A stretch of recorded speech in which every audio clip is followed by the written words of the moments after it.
Buenos días, ¿cómo les ha ido? Bueno, realmente pues estoy muy emocionado, muy contento de poder estar aquí y compartir amistad y conocimiento con una comunidad tan vibrante como la de Python. Bueno, yo les voy a contar fundamentalmente como una historia, o mejor como una experiencia que está marcada de manera especial por Python. Entonces, les cuento, digamos que yo vengo del mundo financiero, o sea, mi formación académica y mi formación profesional ha girado fundamentalmente en torno a las finanzas. Yo estudié en la Universidad Nacional aquí en Medellín, Ingeniería Administrativa. Posteriormente hice una maestría, una especialización en finanzas y una maestría en finanzas, y siempre he trabajado en torno a las finanzas. Digamos que mi primera experiencia profesional fue en la Bolsa de Valores, cuando existía la Bolsa de Valores de Medellín, hace muchos años. En Colombia no existía una única bolsa, sino que había la Bolsa de Valores de Bogotá, la Bolsa de Valores de Medellín y la Bolsa de Valores de Occidente. Yo trabajé en la Bolsa de Valores de Medellín y posteriormente trabajé en múltiples compañías del sector real, desde analista hasta gerente financiero. Entonces, digamos que mi marco mental está muy determinado por las finanzas.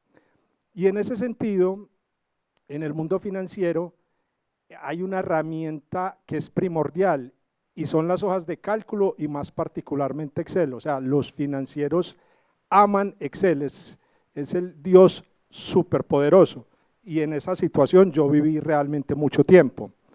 Entonces, les voy a contar y el papel que ha jugado Python, digamos, en esta transición que yo he dado.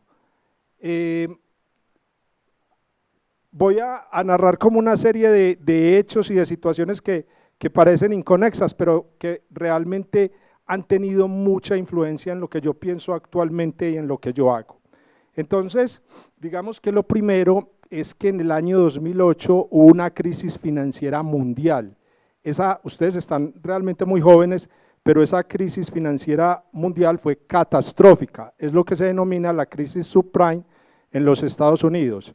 ¿Qué pasó? Básicamente, resulta que en los Estados Unidos se generó una burbuja inmobiliaria. Los precios de los inmuebles durante un gran periodo de tiempo se fueron al alza. Entonces, y las tasas de interés estaban muy bajitas. Entonces el razonamiento que hacían las personas eran: yo hago un préstamo porque las tasas están muy bajitas, compro un inmueble, espero que se valorice, posteriormente vendo el inmueble y genero una utilidad. Entonces mucha gente empezó a hacer eso, y los bancos empezaron a prestar sin muchos requisitos. Por ejemplo, aquí en Colombia usted va a hacer un préstamo de vivienda y le exigen que tenga una cuota inicial del 30%. En los Estados Unidos empezaron a prestar, inclusive prestaban más del 100%, y el análisis de riesgo era prácticamente nulo. O sea, no verificaban que las personas tuvieran los suficientes ingresos para responder por el servicio a la deuda. Resulta que los bancos no se quedaban con esa cartera, sino que los empaquetaban en unos productos financieros complejos que se llamaban CDO, y eso a su vez lo vendía, y lo vendían en el mundo a múltiples inversionistas. Resulta que cuando la burbuja estalló, ¿qué pasó? Los precios de la vivienda empezaron a caer. Entonces ya la gente no tenía con qué pagar y con cómo responder por el servicio a la deuda. Entonces, en esa situación, digamos que los bancos y los inversionistas que habían comprado esos títulos valores no empezaron a recibir sus pagos, y digamos que todo se derrumbó. Se generó una gran ola de desempleo. Las personas que estaban a punto de jubilarse, digamos que como el mercado de valores cayó dramáticamente, las pensiones también cayeron de manera trágica. Eso fue el acabose en ese momento. Pero resulta que en ese mismo año apareció un paper, y es este paper que se llama Bitcoin como sistema de efectivo electrónico entre pares. Eso apareció el 31 de octubre del 2008. El autor Satoshi Nakamoto, hasta el día de hoy no sabemos quién es. Resulta que lo interesante de esto es que se podían hacer transacciones sin intermediarios. El sistema financiero tradicionalmente, ¿cómo ha funcionado? Si yo le voy a hacer digamos una transferencia a alguien, hay un intermediario que es el banco verifica que efectivamente yo tenga recursos y si yo tengo, pues la transacción se hace efectiva. Siempre hay una intermediación y en general así funciona todo el sistema financiero. En la bolsa de valores, cuando usted va a comprar unas acciones, hay una firma comisionista en el medio. Entonces, esto lo que estaba planteando era que se puede eliminar esa intermediación y que yo le puedo hacer una transferencia de dinero a alguien directamente. Entonces, eso era una cosa absolutamente novedosa. Resulta que ese paper salió el 31 de octubre del 2008, en plena crisis. El 3 de enero del 2009 se minó el primer bloque, y en ese bloque Satoshi Nakamoto sacó un mensaje que decía, como el canciller o el ministro de Finanzas de Inglaterra está al borde del segundo rescate para los bancos. Entonces digamos que él con ese mensaje estaba dando una crítica muy fuerte al sistema financiero y a los bancos, porque esa crisis en gran medida se debió, según el planteamiento de muchos expertos, a la avaricia de los bancos, porque estaban vendiendo unos productos que no tenían el suficiente respaldo. Entonces, ¿cuál era el asunto? Que los bancos que se iban a ir a la quiebra, el gobierno tenía que salir a rescatarlos o los gobiernos tenían que salir a rescatarnos, y esos rescates lógicamente se hacen con las contribuciones que hacemos todos los ciudadanos con los impuestos. Entonces, él estaba haciendo una fuerte crítica a esa crisis financiera que se había generado en gran medida por las entidades financieras. Ese mensaje él lo puso el 3 de enero del año 2009 cuando minó el primer bloque. Fíjense que en diciembre 31 del año 2010, un Bitcoin valía 0.3 dólares. 0.3 dólares.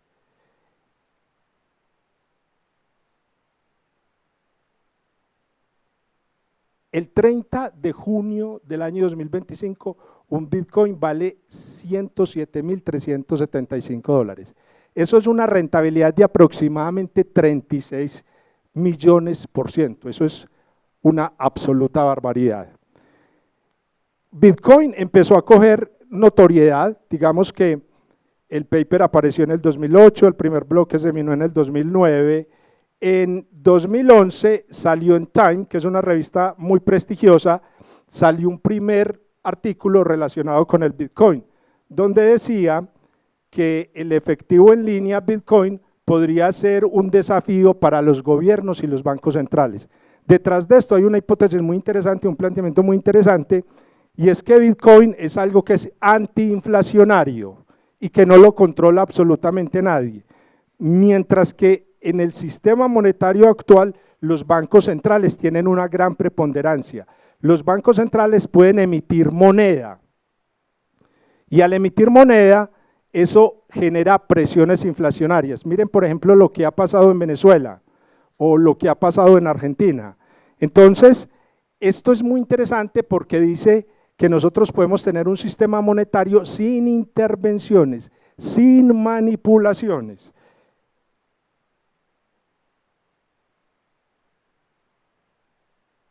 Otra anécdota interesante es que en mayo del 2010 se hizo la primera transacción con Bitcoin y Laszlo, que era un programador en Florida, ofreció pagar 10.000 Bitcoins por 2 pizzas y efectivamente esa transacción se llevó a cabo. Entonces imagínense al precio de hoy cuánto valieron esas 2 pizzas.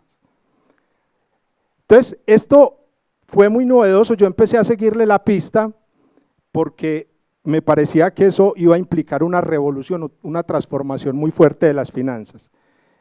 Posteriormente apareció un concepto y digamos, algo similar a Bitcoin, que está sobre la tecnología blockchain, que es Ethereum.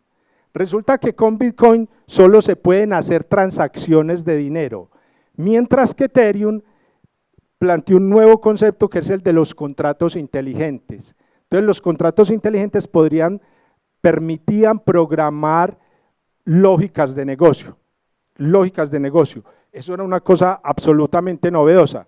El lanzamiento oficial de Ethereum se dio en marzo del 2016. Digamos que empecé a seguirle la pista a Ethereum, pero cuando yo estaba revisando en profundidad el asunto y quería conocer la esencia de lo que era esto, me encontré con una barrera y era que yo no sabía programar. Entonces yo dije, no, definitivamente tengo que aprender a programar para entender estas cosas que prontamente se van a convertir en una revolución. Entonces digamos que ahí vi la necesidad de entender el asunto de la programación. Digamos que paralelamente, pues yo ya venía desarrollando trabajos de consultoría a nivel financiera y temas de docencia en diferentes universidades del país. Entonces, desde la perspectiva financiera hay digamos unas cosas que son muy importantes, y es que normalmente las empresas toman decisiones de inversión, decisiones de financiación, decisiones de distribución de utilidades. Y esas decisiones deben estar orientadas a la generación de valor agregado. Esa es la premisa fundamental. Si uno quiere medir el desempeño financiero de una empresa, tiene que calcular la capacidad de la empresa para generar valor agregado. O sea, una empresa es exitosa en la medida que genere valor agregado. Esto es, digamos, fundamental. Resulta que para tomar esas decisiones, pues nosotros necesitamos muy buena información. Es clave, es clave. Y para generar esa información, pues necesitamos construir modelos financieros. ¿Qué es un modelo financiero? Básicamente, un modelo financiero tiene unos inputs o unas entradas. Cogemos esas entradas, las interrelacionamos y generamos unas variables de salida. Y estas variables de salida son las que me permiten tomar las decisiones. Entonces, fíjense que si mi modelo tiene fallas, ya sean las variables de entrada o en la interrelación de esas variables de entrada, pues estas variables de salida no me van a generar muy buena información para tomar esas decisiones. Variables de entrada, por ejemplo, cuando una empresa va a tomar una decisión de inversión de ampliar una planta de producción o expandirse en el mercado o comprar una maquinaria, todas esas decisiones están sujetas a una gran cantidad de variables. Por ejemplo, si yo voy a importar una máquina, esa decisión está fuertemente influenciada por la tasa de cambio. O si yo voy a conseguir un crédito para financiar la adquisición de esa maquinaria, los créditos tienen un costo, que es la tasa de interés. La inflación también tiene una fuerte repercusión. Entonces, ¿cuál es el problema? Es que estas variables son variables inciertas y normalmente en las organizaciones empresariales se suponen esas variables como variables determinísticas y lo que hacen es crear fundamentalmente tres escenarios: un escenario optimista, un escenario moderado y un escenario pesimista, y con eso toman decisiones, pero esas variables determinísticas realmente no recogen la incertidumbre que esas variables tienen en la realidad. En ese sentido, los modelos financieros se podrían clasificar en dos tipos: modelos determinísticos y modelos probabilísticos.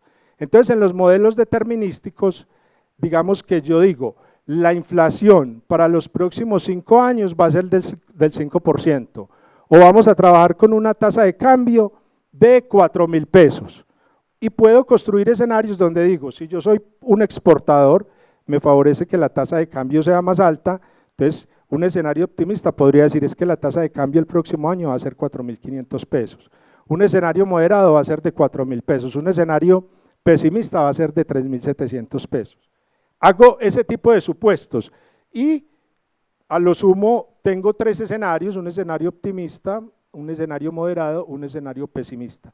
Y con base en eso tomamos decisiones, y en muchas ocasiones son decisiones que implican gran cantidad de dinero. En cambio, los modelos probabilísticos no determinan un valor específico. Los modelos probabilísticos lo que hacen es identificar las variables que son aleatorias, variables que son inciertas, y asignarles una distribución de probabilidad. Entonces, ¿cuál era el asunto? ¿Cuál era el asunto con esto? Que Excel, digamos, no es la mejor herramienta para manejar este tipo de cosas. Entonces yo me empecé a encontrar problemas con Excel, porque cuando uno trabaja modelos probabilísticos, normalmente uno hace miles, millones de simulaciones. Y Excel, cuando usted empieza a hacer más de 10.000 iteraciones, se queda bloqueado.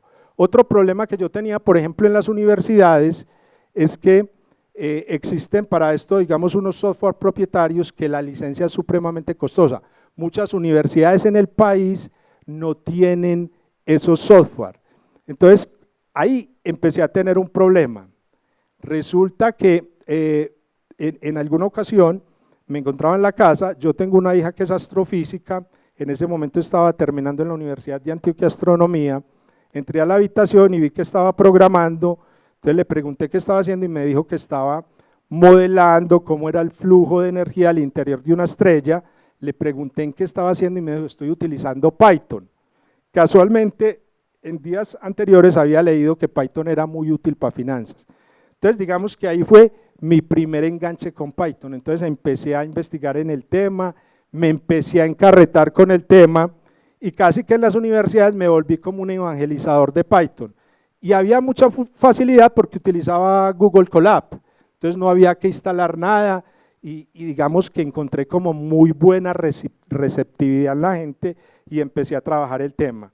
En ese sentido, entonces, y lo empecé a trabajar a nivel de consultoría, digamos que la principal actividad que yo desarrollo es la valoración de compañías, determinar cuánto vale una empresa.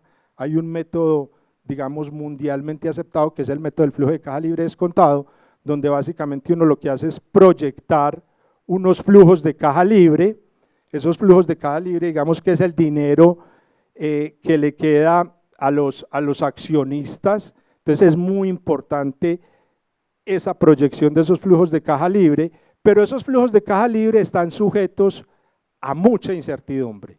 Entonces, con Python lo que logré fue trabajar esos modelos probabilísticos y de una manera muy sencilla asignarles a esas variables que son inciertas o que son aleatorias, asignarles una distribución de probabilidad. En comparación a lo que hacía en Excel, supremamente engorroso. En Python eso se volvió muy, muy fácil. Entonces, digamos que me encarreté bastante con Python, tiene aplicación, yo diría que en absolutamente todos los aspectos de las finanzas, utilizaba librerías como Pandas, NumPy, Matplotlib, en fin, hay una gran cantidad de posibilidades ahí. Desde el punto de vista gráfico, digamos, la gran cantidad de opciones que tenía frente a lo que tenía en Excel es increíble, es abrumador realmente. Entonces, digamos que en todo ese carrete, cuando llegó la pandemia, llegó el confinamiento, realmente yo no encontraba mucho de Python para finanzas, entonces dije, no, este es el momento preciso para escribir un libro, y en el 2020 me concentré a escribir este libro. Aquí lo tengo, pues aprovecho para darle la cuña. Este libro se encuentra en la Librería Nacional o en Panamericana. Realmente ha tenido muy buena acogida y está muy enfocado al tema de finanzas.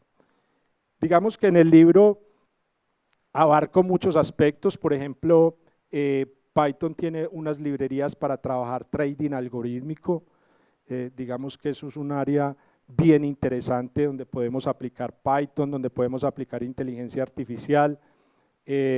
Tengo, por ejemplo, ejercicios con análisis de sentimientos. Es muy importante entender las noticias alrededor, por ejemplo, de una acción o de un determinado título o valor. Realmente con esto podemos hacer cosas maravillosas. Pero recuerden que mi preocupación inicial o mi interés inicial era el tema de blockchain, de Bitcoin, de los contratos inteligentes. Entonces, ya entendiendo Python y teniendo, digamos, unas nociones básicas de programación, ya me pude enfrentar con el tema de los contratos inteligentes en Ethereum y específicamente con un lenguaje de programación que se llama Solidity. Aproveché, yo tengo un hermano que es ingeniero y es buen programador, y entonces le propuse que nos metiéramos a investigar el asunto, y de ahí surgió otro libro que se llama Creación de contratos inteligentes en la red blockchain de Ethereum con Solidity. Y los contratos inteligentes, digamos que permitieron la explosión de un concepto nuevo que se llama DeFi, Decentralized Finance. Hoy en día nosotros ya podemos hacer préstamos sin la intermediación de un banco, es decir, en el sistema financiero tradicional, si usted requiere un préstamo, usted se tiene que someter a un análisis que le hace el banco, un análisis de riesgo.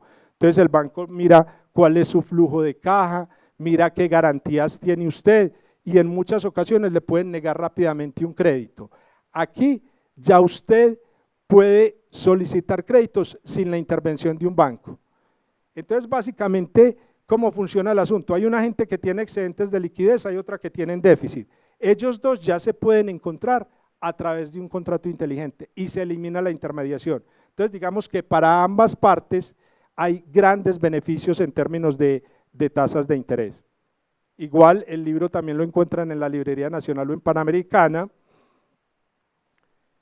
Siguiendo con el asunto, resulta que yo tengo o sigo y leo a dos pensadores contemporáneos, a Yuval Harari y a Daniel Kahneman. Daniel Kahneman falleció hace poco, pero digamos que hay un denominador común y era que ellos hacían especial anotación con relación al impacto que la inteligencia artificial iba a tener en la humanidad.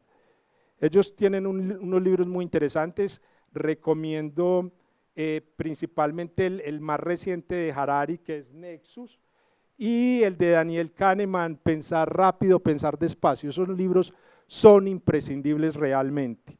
Entonces, a raíz de ese énfasis que ellos hacían en el impacto de la inteligencia artificial, digamos que fue un asunto que me empezó a llamar la atención, y casualmente la editorial para la que escribimos los dos libros anteriores nos propuso que escribiéramos un libro sobre inteligencia artificial. Ese libro salió en el 2023,